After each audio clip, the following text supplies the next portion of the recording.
आप देख रहे हैं इंडिया न्यूज बिजनेस, देश का मुनाफा।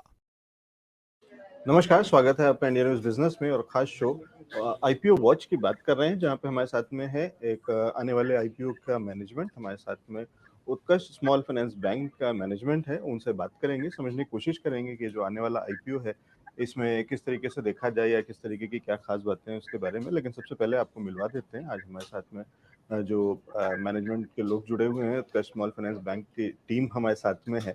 स्वागत है सर शो पे। नमस्कार सर। नमस्कार, धन्यवाद जी। हमारे साथ में MD and CEO Govind Singh ji हैं और साथ ही साथ हमारे साथ में है सीएफओ सरजू सिमारिया जी। दोनों लोग का स्वागत है जी। और थैंक यू। सबसे पहले गोविंद जी, आपसे पूछना चाह रहा हूँ, जहां तक मैं समझता हूँ आप वाराणसी बेस्ड ये कंपनी है।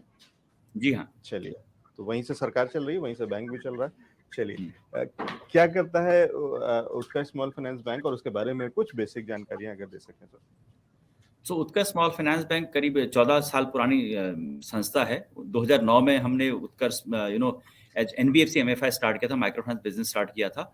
और जब 2015 में reserve bank of India small finance bank guidance लेके आया, उस टाइम पे 72 लोगों ने अप्लाई किया था, उसमें 10 लोगों को मिला था, उसमें से एक हम भी थे। तो उसके बाद जनवरी 2017 में हमने उत्कर्ष स्मॉल फाइनेंस बैंक को लॉन्च किया था। अभी 6 साल से ज़्यादा हो गए इस बैंक को। बैंक का हेडक्वार्टर आपने जैसे बताया कि वाराणसी में है और हमारे 830 से 30 शाखाएं हैं 31 मार्च 2023 को। और हमारा करीब 14,000 करोड़ के आसपास का लोन बुक है और लगभग 13,700 करोड़ के आसपास का डिपॉजिट बुक है और 15,000 से ज़्यादा इसके कार्मिक हैं, कर्मचारी हैं। और अगर आप उस एंगल से देखें तो उस एरिया में एक ही स्मॉल फाइनेंस बैंक को लाइसेंस मिला था। और आज जो पूरा एरिया है, मतलब उत्तर प्रदेश, बिहार, झारखंड, छत्तीसगढ़, मध्य प्रदेश, उड़ीसा, उसमें अगर आप एनसीआर को छोड़ दें, नोएडा को छोड़ दें, तो हम ही अकेले शेड्यूल्ड कमर्शियल बैंक जिनका हेडक्वार्टर वहाँ पे है। और हम ज़्यादातर काम जो है सेमी अर्बन और रूरल एरिया में ज़्यादा काम करते हैं लेंडिंग साइड से। डिपॉजिट साइड से तो हमें हर जगह जाना पड़ता है, पूरे देश में है, 26 राज्यों में हम काम कर रहे हैं, 26 राज्यों और केंद्र शासित प्रदेशों में काम कर रहे हैं।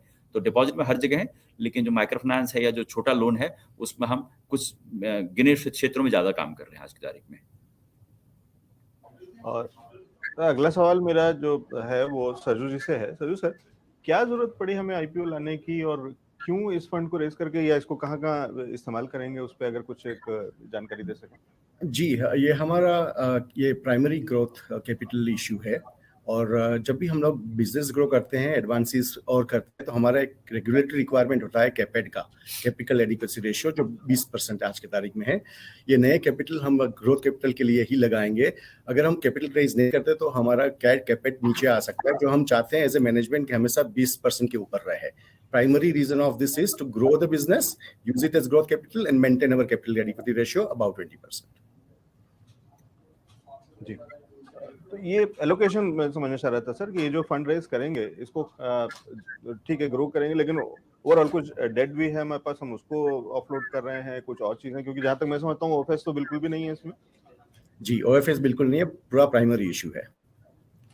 तो इससे हम कोई डेट रिपे करने वाले, मतलब उस दिशा में कोई काम नहीं करेंगे। हमारे पास लिक्विडिटी बहुत अच्छी है आज की तारीख में भी, और हमेशा लिक्विडिटी रही है। तो ये जैसा सरजू सर ने बताया कि ये जो आपके कैपिटल ग्रोथ की रिक्वायरमेंट रहती है आगे ग्रो करने के लिए, हर 1000 करोड़ के लिए आपको 150 करोड़ का कैपिटल चाहिए होता है। तो उसी के लिए इसको इस्तेमाल किया जाएगा। और हमारी ग्रोथ पीछे भी रही है, तो एक्सपेक्ट करते हैं कि जो फ्यूचर ग्रोथ के लिए हमें कैपिटल की जरूरत पड़ेगी, ये उसी मतलब पूरा जो कैपिटल है उसी पर्पज के लिए है। ठीक है, उसमें मैं वो समझना चाह रहा था कि उसको और डिटेल्स में कि क्या ज्योग्राफिकल एक्सपेंशन में भी इसका इस्तेमाल कहीं होगा, कुछ ब्रांचेस, कुछ नया एरिया, क्योंकि आपने जो एरिया बताया वो अपने आप में बहुत ही बजिंग एरिया है, आजकल हॉट बजिंग एरिया है राजनीतिक दृष्टि से। और क्योंकि हमारे प्रधानमंत्री जी भी वहीं से आते हैं, वाराणसी से, मतलब वहां से आते हैं, वहां से सांसद हैं और वो सीट उनकी है। और उसके आसपास का जो पूरा एरिया है वो काफी कुछ पॉलिटिकल दृष्टि से है, जिसमें योगी जी भी पास में ही है उसी एरिया में। और जितना एरिया आप बता रहे हैं वो सारा कुछ जो है वो काफी पॉलिटिकल दृष्टि से तो बहुत हॉट बजिंग एरिया है। उसके अलावा क्या उसको ज्योग्राफिकली भी एक्सपेंशन के प्लान्स हैं क्या? तो हम इस पूरे क्षेत्र को इकोनॉमिकली देखते हैं कि बहुत ही इंपॉर्टेंट एरिया है, क्योंकि वहाँ जो क्रेडिट अभी तक ग्रोथ हुई काफी कम हुई है, और हमारा ध्यान ज्यादा क्रेडिट ग्रोथ पर रहता है उस एरिया में। डिपॉजिट तो पूरे ऑल इंडिया जाते हैं, लेकिन क्रेडिट के लिए हम उस एरिया में ज़्यादा ध्यान देते हैं। तो हमें ऐसा लगता है कि जो वो क्षेत्र हम जिसकी बात कर रहे हैं अभी तक वो अंडर पेनिट्रेटेड रहा है। वी आर सीइंग कि अच्छी ग्रोथ हो रही है, इंफ्रास्ट्रक्चर अच्छी इंप्रूव हुई है, डिजिटल इंफ्रास्ट्रक्चर काफ़ी इंप्रूव हुआ है। डिजिटल से अभी टेक्नोलॉजी के थ्रू आप गाँव-गाँव और शहरों में छोटे शहरों में जा पा रहे हैं। तो जो ईज ऑफ बिजनेस है हम जैसे लोगों के लिए काफ़ी सुविधा मिल रही है। तो हमें ऐसा लगता है कि जो अभी तक ग्रोथ नहीं हो पाई या ग्रोथ स्लो रही है उस एरिया की, वो ग्रोथ काफ़ी फास्ट रहेगी। हैविंग सेड सो, उस एरिया के अलावा बाकी क्योंकि हम ऑल इंडिया प्लेयर हैं तो ऐसा नहीं कि हम उस एरिया से बाहर काम नहीं कर रहे और नहीं कर रहे हैं या नहीं करेंगे, ऐसा कुछ नहीं है। लेकिन वो एरिया हमारा स्पेशल फोकस एरिया है क्योंकि उस एरिया की हमारी जो जानकारी है वो मैं कहूँगा गली-गली, कूचे-कूचे की जो हमारी जो जानकारी है वो हमारे लिए काफ़ी काम आती है और वो आगे आने वाले समय भी ऐसा रहेगा। बट जो ग्रोथ है वो हमारे पूरे हिंदुस्तान में ग्रोथ रहेगी, वो भी उसका भी हमें काफ़ी ध्यान है। ठीक है, तो मतलब मैं मोटा-मोटी इतना समझ रहा हूँ तो आप ये कह रहे हैं कि अभी उसके अंदर में ही इतना सारा पोटेंशियल बाकी है कि अभी ज्योग्राफिकली आपको बाहर निकलने की जरूरत नहीं है, तो वहीं पे काफी सारा और उसके अंदर में जिस तरीके के ग्रोथ और जो पोटेंशियल है उसको एक्सप्लॉइट करने के लिए ये आईपीओ है, तो कहीं ना कहीं वो वाली चीज है, वो इंटरेस्टिंग है, बढ़िया है और बहुत सारी चीजें और ठीक है। सर आपको आवाज मिल रही है ना मेरी? हाँ जी प्लीज। ठीक है, तो ये इंटरेस्टिंग है और उस एरिया के अंदर में, उस टेरिटरी के अंदर में ही अभी बहुत सारा पोटेंशियल और इसी वही जो मैं पहले कह रहा था, जिस तरीके के भी बहुत सारे नई स्कीम्स आ रही हैं, बहुत सारे नया डेवलपमेंट हो रहा है, चाहे वो रोडवेज का नेटवर्क की बात करें, वहाँ जो नए हाईवेज और उस तरीके की चीजें बनी हैं, प्लस और भी बहुत तरीकों से, क्योंकि भाई जो हम बार बार कह रहे हैं कि पॉलिटिकली हॉटबेड है, तो इसके चलते उसके अंदर में बहुत सारी चीजें हुई हैं और वहाँ पे निश्चित रूप से इसके रिक्वायरमेंट बहुत होगी। बिजनेस का प्रोस्पेक्ट कैसा देखते हैं इकोनॉमिक दृष्टि से इंडिया के अंदर में और खासकर इस एरिया के अंदर में, एक कंक्लूडिंग रिमार्क में अगर बता सकें सर?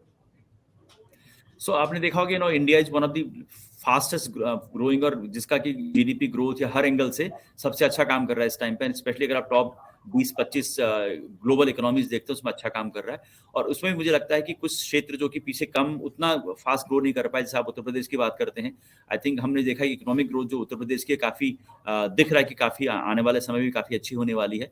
तो जब इकोनॉमिक ग्रोथ अच्छी होती है और साथ में जो ये जैम की ट्रिनिटी है, जनधन, आधार और जो मोबाइल का पेनिट्रेशन हुआ है, उससे जो सबसे इंपॉर्टेंट पार्ट है, उससे हमें लास्ट माइल को कनेक्ट करने में आसानी हुई है, जो कि उसकी ऑपरेटिंग कॉस्ट कम आई है। जनधन, आधार और जो मोबाइल का पेनिट्रेशन हुआ है उससे, और एक्चुअली आप कनेक्ट कर पा रहे हैं। मुझे लगता है कि उस कारण से पूरे हिंदुस्तान में और कुछ ज्योग्राफी जिसमें काम कर रहे हैं, ग्रोथ फेज अच्छा है। और जब ग्रोथ फेज अच्छा रहेगा, सब कैश फ्लो अच्छा होगा, लोगों का लाइवलीहुड अच्छा होगा, movement of money will be there. So obviously banking तो काम ही सारा पैसे के लेन देन और पैसे का ट्रांजेक्शन के बारे में करना होता है।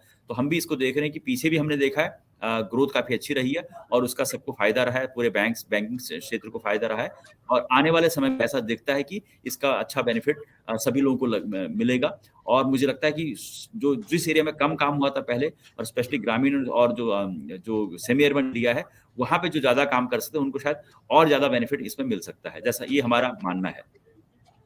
जी सजू सर, इधर बहुत रिसेंट पास्ट में क्या कुछ चेंजिंग ट्रेंड्स देखे हैं, क्या नोटिस किए गए हैं आपने उस एरिया में या इस फाइनेंशियल सेक्टर के अंदर में जिसकी बात करें?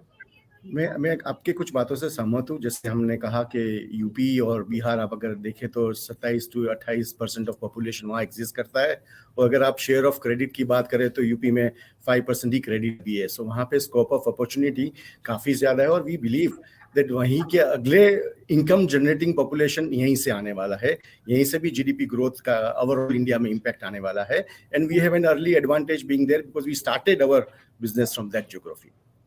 और ये ट्रेंड मेरे ख्याल से आगे भी दिखेगा in terms of longer growth and profitability as well. जी ठीक है, तो वो सरकार का, जिसमें कि केंद्र सरकार से लेकर के और राज्य सरकार तक का एक बड़ा फोकस है इस एरिया पे, और वहां से उस बीमारू वाली वो जो कैटेगरी है उससे बाहर निकालने की जो पूरी कवायद है वहाँ के लोगों को और उस स्टेट्स को और उन जगहों को, उसमें कहीं ना कहीं आपका भी एक बड़ा योगदान रहेगा। बहुत आपको हमारी तरफ से शुभकामनाएं और उम्मीद करते हैं कि सक्सेसफुल आईपीओ रहेगा और जल्दी ही आपसे दोबारा से बात होगी आईपीओ के बाद में, और आपको फिर हम बधाई भी देंगे। तो उम्मीद करते हैं कि ये बढ़िया आईपीओ अच्छा सक्सेसफुल रहेगा आपके लिए भी और बाकी स्टेक होल्डर्स के लिए भी, निवेशकों के लिए। धन्यवाद, शुक्रिया हमारे साथ जुड़ने के लिए। बहुत thank you so much. Thank you. तो ये थी खास बातचीत मैनेजमेंट से, जहाँ पे हम समझने की कोशिश कर रहे थे कि आने वाला आईपीओ किस तरीके से, क्यों समझना चाहिए, क्यों देखना चाहिए, मैनेजमेंट की किस तरीके की कमेंट्री है और किस तरीके से कंसिडर करना चाहिए। साथ ही साथ एक्सपर्ट से भी अलग से चर्चा करेंगे और समझने की कोशिश करेंगे कि वो कैसे देख रहे हैं इस आईपीओ को और इसके बाकी डिटेल्स को, फंडामेंटल्स को। जुड़े रहिए इंडिया न्यूज़ बिजनेस के साथ में, आईपीओ वॉच में, और आपको इस तरीके से सारी जानकारी पहुंचाते रहेंगे।